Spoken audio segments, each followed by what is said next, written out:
Lakshmi, welcome back Lakshmi's kitchen. ఈరోజు మన వీడియోలో ఇన్స్టెంట్గా జున్ను ఎలా చేసుకోవాలో చూపిస్తాను. చూసారు కదండి, ఇక్కడ కామధేను జున్ను పౌడర్ అండి. ఇది ప్రతి సూపర్ మార్కెట్లోనే దొరుకుతుంది. ఈ జున్ను పౌడర్కి 500 ml మిల్క్ అయితే సరిపోతుందండి. ఇక్కడ నేను ఫుల్ ఫ్యాట్ మిల్క్ ప్యాకెట్ కూడా తీసుకున్నాను. పాలని ఒక బౌల్లో వేసుకొని, అలాగే ఈ మిల్క్ పౌడర్ కూడా వేసుకొని బాగా ఉండలు కట్టకుండా 1 నిమిషం పాటు కలుపుకోవాలి.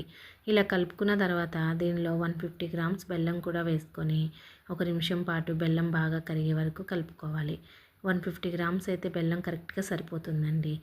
బెల్లం కరిగిన తర్వాత ఈ పాలను ఒకసారి ఫిల్టర్ చేసుకోవాలి. బెల్లంలో ఏదైనా తుక్కు, రాళ్ళు లాంటివి ఉంటే వచ్చేస్తాయి కదండి. ఇప్పుడు ఇందులో మనం ఫ్రెష్గా దంచి పెట్టుకున్న మిరియాల పొడి 1 స్పూన్ వరకు వేసుకుందాం. ఇందులోనే ఒక పావు టీ స్పూన్ వరకు ఇలాచీ పౌడర్ కూడా వేసుకొని బాగా కలుపుకోవాలి. ఇలా కలిపి పెట్టుకున్న పాలని 1 నిమిషం పాటు పక్కన పెట్టుకుందాం. ఇప్పుడు స్టవ్ ఆన్ చేసి ఒక కుక్కర్ పెట్టుకుందాం. ఇందులో 1 గ్లాస్ వరకు వాటర్ వేసుకోవాలి.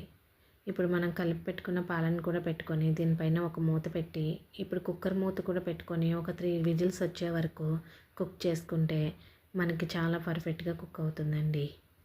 చూసారు కదండి, జున్ను అయితే రెడీ అయిపోయిందండి. దీనిని 1 అవర్ పాటు ఫ్రిడ్జ్లో పెట్టుకొని సర్వ్ చేసుకుంటే అచ్చం జున్ను పాలతో చేసినట్టే ఉంటుందండి. మీలో జున్ను ఎంతమందికి ఇష్టమో నాకు కామెంట్ చేయండి. సీజన్లోనే కాదండి, అన్ సీజన్లో కూడా మనం జున్ను తయారు చేసుకొని తినచ్చు. మన జున్ను వీడియో కనుక మీకు నచ్చినట్లయితే మన ఛానల్ని లైక్ చేయండి, షేర్ చేయండి, సబ్స్క్రైబ్ చేయండి. అలాగే పక్కనే ఉన్న బెల్ ఐకాన్ని ఆన్లో పెట్టుకోండి.